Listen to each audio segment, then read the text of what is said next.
মহান আল্লাহ পাক বলেন, যারা আমার জন্য চেষ্টা সাধনা করেছে তাদেরকে আমি আমার রাস্তাসমূহ দেখিয়ে দেব।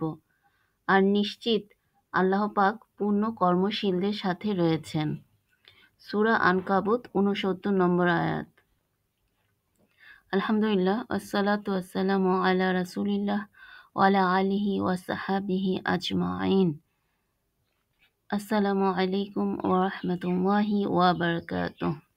৯৫ নম্বর হাদিস। হযরত আবু হুরায়রা রাদিয়াল্লাহু তাআলা আনহু হতে বর্ণিত, তিনি বলেন, হযরত রাসূলুল্লাহ সাল্লাল্লাহু আলাইহি ওয়াসাল্লাম বলেছেন, মহান আল্লাহ পাক বলেন, যে ব্যক্তি আমার অলির সাথে দুশমনি পোষণ করে আমি তার বিপক্ষে লড়াইয়ের ঘোষণা দিই।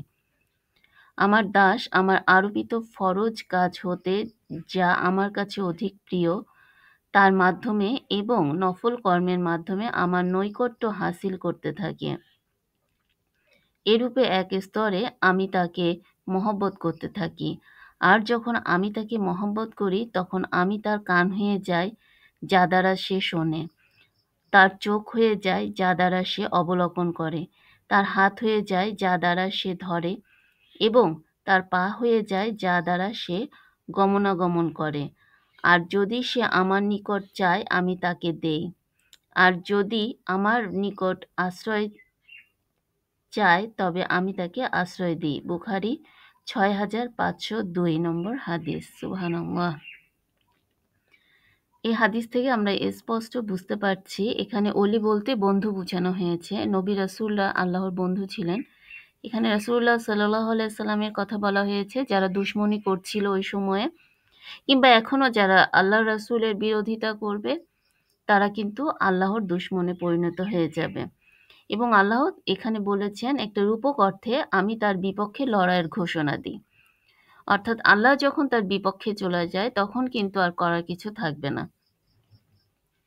এরপরে আল্লাহ রাব্বুল আলামিন বলছেন আমাদের কথা, অর্থাৎ আমরা আল্লাহর গোলাম, দাস। যখন কোনো গোলাম বা দাস আল্লাহর ফরজ ইবাদতগুলো করার চেষ্টা করে, যেটা আল্লাহর কাছে সবচেয়ে বেশি প্রিয়, অবশ্যই ফরজগুলো স্পষ্টভাবে সে করার চেষ্টা করবে এবং পাশাপাশি সে নফলের মাধ্যমে আল্লাহর কাছাকাছি যাওয়ার চেষ্টা করবে।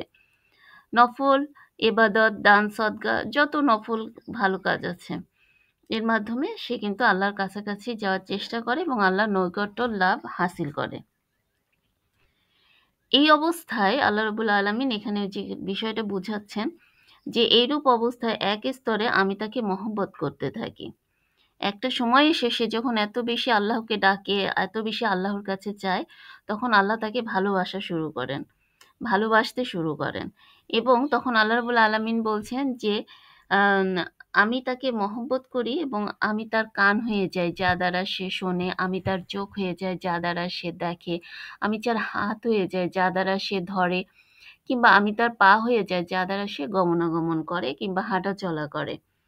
এখানে এই বিষয়টা স্পষ্ট যে এরপরে সে যখন আবারও আল্লাহর কাছে চাইতে থাকে, আল্লাহ তাকে দেন, আল্লাহ রাব্বুল আলামিন তাকে দিবেন এবং আল্লাহ রাব্বুল আলামিনের নিকট যে আশ্রয় চায় আল্লাহ রাব্বুল আলামিন তাকে আশ্রয় দেন। সুবহানাল্লাহ। এটা বুখারী শরীফের হাদিস।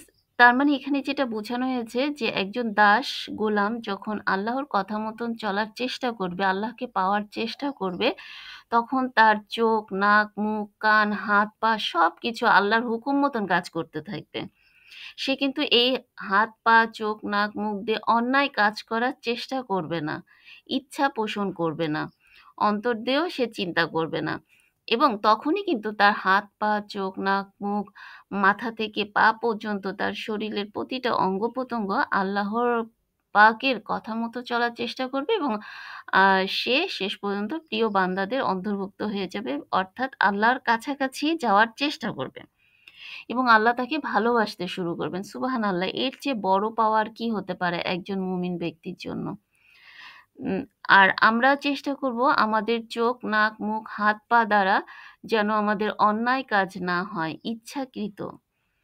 এটা এবং ২ নম্বর হচ্ছে উম আমাদেরকে সবসময় ২ নম্বর না, ১ নম্বরই হচ্ছে আমরা আল্লাহর ভালোবাসা পাওয়ার চেষ্টা করব।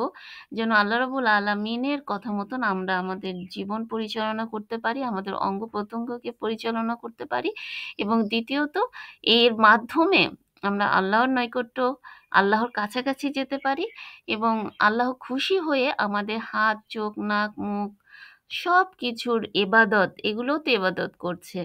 এগুলো আল্লাহর কথা মতন চলবে। অ্যা আল্লাহর হুকুম মতন চলবে। আল্লাহ রাব্বুল আলামিন আমাদের কবুল করে নিন। আমিন।